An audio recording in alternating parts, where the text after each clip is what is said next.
Bless you.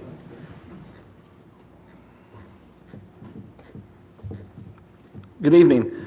The Board of Trustees of Cypress-Fairbanks Independent School District is now convened in a Committee of the Whole meeting on Thursday, August 6, 2015, in the boardroom of the Cypress-Fairbanks Independent School District Instructional Support Center, 10,300 Jones Road, Houston, Texas, at 6 p.m.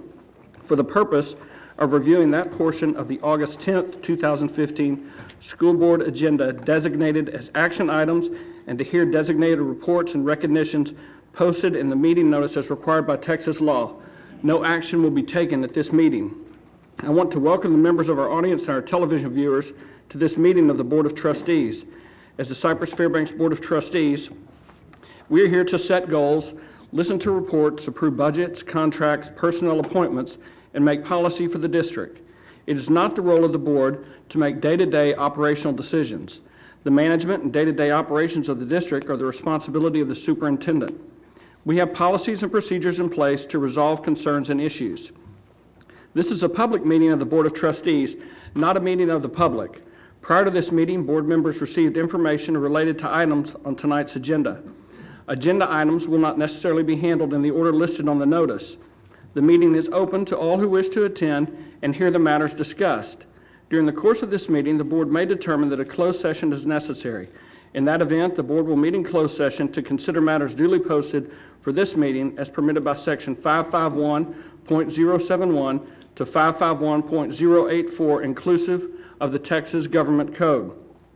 These proceedings are airing live on CFTV Channel 16 and CFTV online on the district website. They will also be rebroadcast throughout the month on Channel 16 and available as video on demand on the website. For the tape to adequately reflect the proceedings, I respectfully ask that you please refrain from talking while others are speaking and that cell phones are turned off or in silent mode. Thank you for taking the time to join us this evening and for your interest in the Cypress-Fairbanks Independent School District. Before we get into our agenda, I need to recognize our television crew. Oh, here it is. From Cypress Ranch High School, we have a 2015 graduate, and thanks for coming back, Catherine Jennings. Cypress Falls High School, Adriana Cook. Jersey Village High School, Edwin Chavez, Demi Navarro, Ariana Perez, and Chris LeBleu. And then from Cypress Woods High School, we have Matthew Banzer. Their AVP advisors from Cypress Ranch, Dusty Butcher. From Cypress Falls, Sherry Frank. From Jersey Village, Cindy Stoker. And from Cypress Woods, Lori Andrade. Thank you guys for being here tonight. We might have a bigger TV crew than the GOP debate. Yeah. They're all on stage. Exactly. Yeah, exactly. On Monday, August 10th, 2015, we will handle agenda item 4A, which will go over our some of our testing. We'll have a report on that. The board will now review and discuss the following action items. Agenda item 5A, the board will consider awarding bids and contracts and or authorizing purchase orders as recommended in the posted agenda item. Assorted beverages and food, concessions and catering beverages for the Berry Center and Prison Stadium, document cameras, excess workers' compensation insurance, paint and miscellaneous supplies, and the Review 360 maintenance and support renewal. Any questions from board members? Yes, Bob? This is probably for Dr. Macias.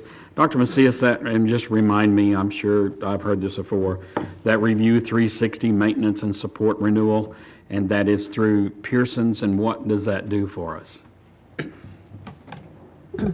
It's actually one that we use for our special needs students, and I'm going to ask Dan to come up and answer your question, Mr. Colby.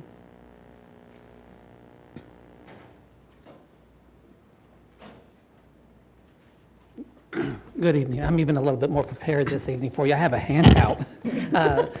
The Review 360 is similar to our Success Ed. It's a program that organizes and keeps track of information, specifically behavior information in this case, so that teachers take data on students who have IEPs dealing with behavior, and so all throughout the days and the weeks and to report progress, the teachers take the data, it's put into the system, it organizes it.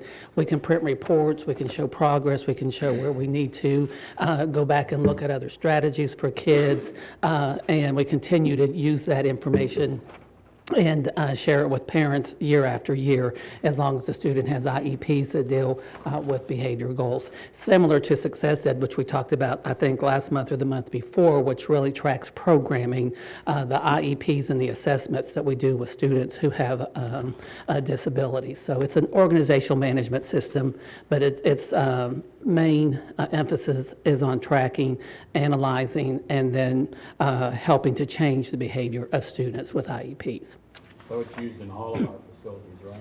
Yes, it's used elementary through high school, yes, and our Adaptive Behavior Center and Carlton Center as well. Thank you. Sure. Thank you, Dan. Any other questions from board members? Agenda item 5B, the board will consider approving change order number 1 in the amount of $746,250 to increase the owner's contingency allowance for the 2015 CFISD Technology Room Infrastructure Upgrades as requested by CFISD Technology, and authorize the superintendent or designee to negotiate and execute all documents necessary to complete this additional work. Questions from board members? Tom? We had some information in our board packet on this, but would you give us a little more detailed information? How many campuses remain to be covered, that sort of thing? Thank you.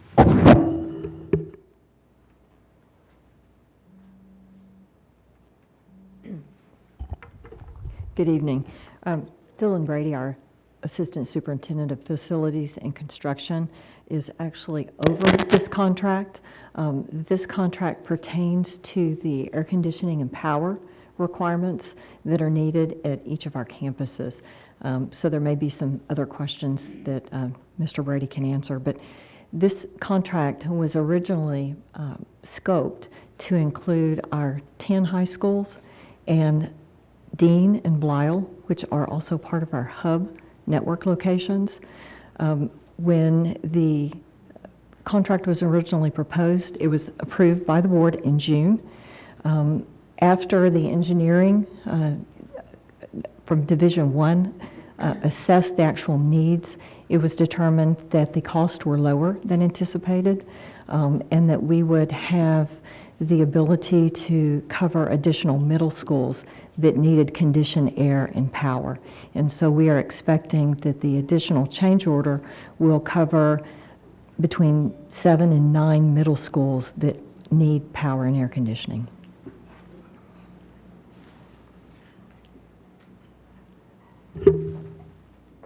And although I think I understand why they need additional power and air, I presume that this is not air conditioning for classrooms, correct? No, sir. These are air conditioning for our network closets that house our network electronics. For example, in a high school, we just completed Cy Falls, Langham Creek. There were between 14 and 16 network distribution closets. Those are closets that are spread out throughout the campus to house all of the network electronics, all the cabling infrastructure. A question regarding the efficacy of this approach. I spent all day at the technology conference on the second day, and the use of technology and the bandwidth requirements were most robust in every session that I attended from start to finish. Did we encounter capacity issues?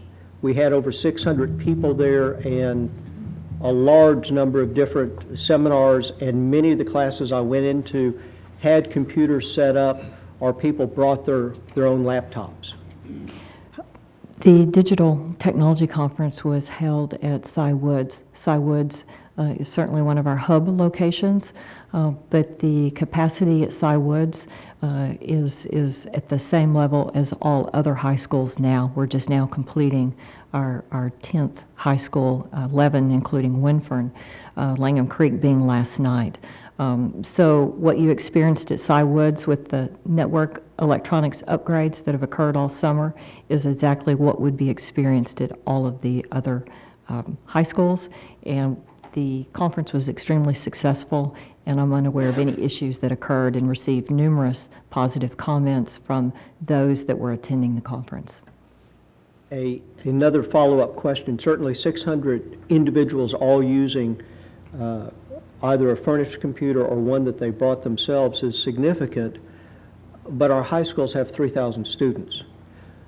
So do we anticipate that the current approach will in fact be able to meet the capacity when we grow that fivefold? The requirements that we set forth in the bond includes the capacity for students at the high school level to bring up to 3 devices and then one district device for every 2 students. And that is the requirements that we levied on the integrators that we've hired, contractors that are working with us on the bond. Thank you. I might add on the technology closets, the funding for those closets, the upgrades to those infrastructure closets were included in the technology component of the 2014 bond authorization. Any additional questions from board members? That will take us to 5C. The board will consider approving construction proposals and contracts paid from 2007 bond fund to the recommended contractor and authorize the superintendent or designee to execute all necessary documents related to such contracts as follows: high school number 12 and elementary number 55. Questions from board members? Well, it says no presentation. You can sit down, Dylan. All right. No, you go ahead. I'm just teasing. Mr. Ryan, let me do a little quick introduction before Dylan presents the formal recommendation. You have the paperwork before you. We've been in negotiations with our general contractor. That's why you're now getting the backup in terms of some of the cost savings that we're implementing into the contract. But this project is scheduled to start as soon as you approve the contract. We hope to start construction September 1st or sooner. This is going to be located on our Bridgeland site. It's a 127-acre site. And I am very happy to report to you all that we have finally closed on the property, and we officially own it as of Friday. So we've been working diligently for the last couple of years trying to get that site negotiated and closed, and we were able to meet our deadline so we can award this contract to you guys for this evening. So these 2 projects will be opened in August of 2017, and we're ready to get started. Dylan? Yeah, we received 3 bids, 4 general contractors picked up on this job. Ultimately, 3 competitive bids or proposals were received on July 21st. We entered into negotiations with Gilbane Building Company. Their office is based downtown Houston.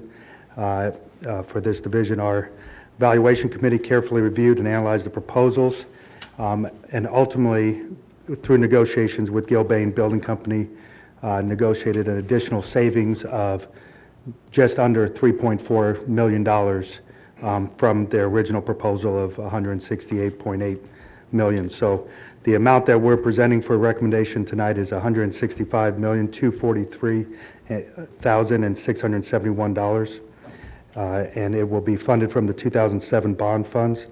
I would like to say that all the security upgrades and technology upgrades that are part of the 2014 bond will be in this project to bring this up to this new standard of the district.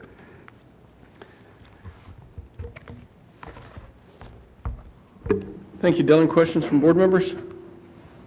I got a comment. Okay, go ahead with the comment. Dylan, I just wanted you to reiterate the fact that the construction costs associated with the bill, I mean, first of all, I think it's a great recommendation. Gilbane is a local company that has done some huge jobs all over the country.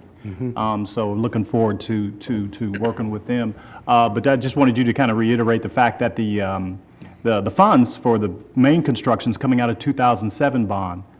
I think that's a testament to the organization and the administration and being able to manage our operations or our bond monies in a manner in which we can still see the benefits associated with it. So I'm looking forward to it, and it'll probably give us other opportunities to do other things with our bond election we just passed in 2014. So congratulations on that. Very well said, Kevin. Anybody else? That will take us to 5D. The board will consider authorizing the superintendent or designee to enter into the miscellaneous professional service contracts related to the following projects: high school number 12, HVAC testing and balance services, material testing services, and roof inspection services; elementary number 55, HVAC testing and balance services, material testing services, and roof inspection services. Questions from board members? That'll take us to 5E. The board will consider approving on second reading additions, revisions, or deletions to district policies, CKE Local Safety Program, Risk Management, Security Personnel, that's a revision; DGBA Local Personnel Management Relations, Employee Complaints, Grievances, that's a revision; FFA Local Student Welfare, Wellness and Health Services, that is also a revision. Questions? That'll take us to 5F. The board will consider approving the tax refunds of $500 or greater for Cypress-Fairbanks ISD. 5G, the board will consider approving the minutes of the June 27, 2015 regular meeting. That will take us to our non-consent action items. First one is 6A. The board will consider approving a resolution to join and participate in the PACE Purchasing Cooperative and authorize the superintendent or designee to execute all necessary documents related to the PACE Purchasing Cooperative. Questions from board members? I'd like to put that on consent then, if no one objects. 6B, we're going to have a brief presentation on Monday, so that will take us to 6C. The board will consider approving on first reading additions, revisions, or deletions to district policies, CCA Local, Local Revenue Sources, Bond Issues, that's a revision; FNC Local, Student Rights and Responsibilities, Student Code of Conduct, or Student Conduct, sorry, deletion; FNCC Local, Student Conduct, Prohibited Organizations and Hazing, delete; FO Local, Student Discipline, revision; GKG Local, Community Relations, School Volunteer Program, that's a revision. Questions from board members? I just want to clarify something real quick. As far as the behavior and student conduct things, it's not that we're removing some, I want to make sure I'm saying this right, that we're not removing something that we're going to be easier on the kids or something like that. It's just the information is in a different area, right? It's just in a different, right? It's just in a different handbook and a different thing. So it's not like we're deleting a bunch of stuff. It's just already in another area. So, okay, making sure. Thank you. Anybody else? I'd like to put that on consent as well. That'll take us to 6D. The board will consider approving on dual reading additions, revisions, or deletions to district policies, BBB Local Board Members, Elections, that's a revision; F&G Local, Student Rights and Responsibilities, Student and Parent Complaints, Grievances, that's a revision; GF Local, Public Complaints, that's a revision. Questions? I'd like to put that on consent as well. That'll take us to 6E. The board will consider approving the 2015-2016 Cypress-Fairbanks ISD Student Code of Conduct. Questions from board members? Just one. Okay, go ahead, Bob. Deborah, Here I am. here you are. If I remember correctly now, at one time, being on the board, the students had to sign the Student Code of Conduct, and that was turned into their principal. That's correct. But we don't do that now. How do we have verification that they say that they've read it, whether they have or not? There's an enrollment document, so they electronically sign to say that we've reviewed the code of conduct. And then we monitor that each year, so we can go back in, which we do, and we're able to determine which parents have submitted that signature page. And then if they have not, we contact the campuses, and then they go and get those signature pages. We also have, for new students, they sign it for the first time, and we have a hard copy. So if parents want a hard copy, they can request a hard copy. But for the signature page, it's all electronic. Okay, thanks. Anybody else? I'd like to move that to consent. 6F, the board will consider approving the memorandum of understanding between Harris County Juvenile Board and Cypress-Fairbanks ISD to participate in the JJAEP for the 2015-2016 school year. Questions? I'd like to move that to consent as well. 6G, the board will consider approving an election order calling for an election on Tuesday, November 3rd, 2015, for Cypress-Fairbanks Independent School District trustees, positions number 1, number 2, number 3, and number 4. Questions from board members on this? Tom? Teresa, is this a district-run election or is this a county-run election? No, this will be a county-run election. It's a joint election with Harris County. And do we pick the polling locations or does the county? No, those are Harris County designated polling locations based on the precincts, assigned precincts by Harris County. And the hours of operation are dictated by us or by the county? By the county. Thank you. Anybody else? I'd like to put that on consent. That takes to 6H, the board will consider the endorsement of candidacy for Ron Cryer, Spring ISD, position 4A, and Benny May, Barbers Hill ISD, position 4C, on the TASB Board of Directors. In case anybody has questions, Bob, you want to make a brief comment? You've worked with both these individuals? Sure. Since is that on? Is that on? Hello, hello. Hello. Since I took over after Tom moved off of that TASB board, I have got to know both Ron Cryer and Benny May pretty well. Ron Cryer I'd met before and I knew him, and he's been on the TASB board for a while. He's been on his board for a number of years, and you've seen it in his resume. He's very active. In fact, he was co-chair of the Legislative Committee this year. And then Benny May is just a very consistent person. He is very strong in what he does. He's been on his board for over 20 years, which is amazing to me. But both of them are the two that I would say, and I believe Ron's running unopposed, and I believe Benny has one person that's running against him. So, thank you. Yeah, thank you, Bob. Does anybody have a problem with us putting that on consent? Who's the other person running against Benny? I don't know, it was sent to us in our packets. It's Ann Williams out of A-Leaf, I believe is the right. Yeah, I just wanted it Yeah. mentioned for the record. Yeah, I think it's Ann Williams. And I joined TASB at the same time Ron did. In my workings with him, I have a high regard for Ron. John? I will go along with the board, but I do know Ron very well, and I also know Ann, who is a very hard worker and has served in the A-Leaf Board and many other positions. And so, but if the board wants to go with Benny, so be it. But Ann is very quality, very good. Yes. Both are incumbents. Yeah, both of these. Benny and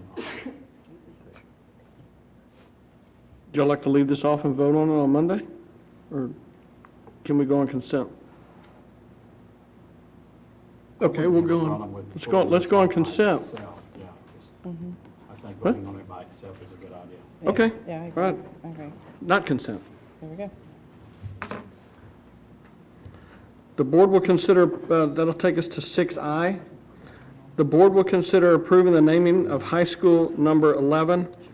This item may be discussed in closed session pursuant to section 551.071. We've had email on this, and then also at our desk tonight. Does anybody have an issue with the name of high school number 11? Okay, so I'll take silence as a no, and I'll just read what our memo says. It says, as you know, the district will open high school number 11 in August 2016. It has been the practice of the district for high schools to receive names that relate to the geographic area in which they are located, i.e. Cypress Creek, Langham Creek, Jersey Village. The administration would like to recommend Cypress Park High School as the name for high school number 11. Any questions from board members? Yes, yes, the Grand Parkway. I know a couple people, I know Stuart wanted to say snow, and doesn't really snow out there, so we're gonna have to let that one go. Hey, Don? You know, there's a group Christine wanted Hogwarts. called Cypress Hill. That's right. That's right. Yes, there is. I did go online, I think I sent a note to you, and there's not a Cypress Park in Texas that I could find. So it would be standalone, so that's, if anybody comes after us, they're gonna have to go Cy Park twice. Google research. Google That's research. right. Yeah. That's I right. love Google. Our research. guy. Google's really fun, I'm just telling you. I'm glad you enjoy Googling. You're on Google. We're all on. Okay, do you want to put that on consent? Is everybody good with that? Okay, let's put that on consent. 6J, the board will consider approving the recommended bid for the sale or exchange of 7.2459 acres of surplus tract of land located on Winford Road adjacent to the maintenance center, and authorize the superintendent or designee to negotiate the final terms of the contract and execute all related closing documents. Is this the one for closed session, Roy? We can discuss in the closed session, or we can answer Do we need questions to? now. Does anybody need for this to go into closed session? Does anybody have Just for your questions? information, the board approved to declare this property as surplus back in May of 2014. Yeah. Okay. I remember that, yeah. Then, are y'all okay with that going on consent? Okay, let's put that on consent as well. 7A, the board will discuss and receive legal advice from the general counsel regarding suggested revisions to local grievance policies. Yes, closed session? Okay, and that will be based on section 551.071. And then B, the board will discuss the purchase, exchange, lease, or value of real property. That will also be closed session, and that will be under 551.072. The superintendent's briefing portion of the agenda will be presented Monday evening. At this time, I'd like a motion to go into closed session. So moved. Second. Okay, motion, Kevin, second, Darcy. So we'll ping pong that. The board will now adjourn to closed session under Texas Government Code, Open Meetings Act, Sections 551.071, 551.072, 551.073, 551.074, 551.076, 551.082, 551.083, and 551.084 for the purposes stated in the posting of this meeting. If the board determines that any final action, final vote, or decision on any matter considered in the closed session is required, such final vote, action, or decision shall be taken upon the reconvening of this meeting in open session or at a subsequent meeting of the board in open session after proper notice has been posted. I do not think we'll be taking any action when we come back out, so I want to go ahead and thank everyone for your attendance tonight and hope you have a great evening.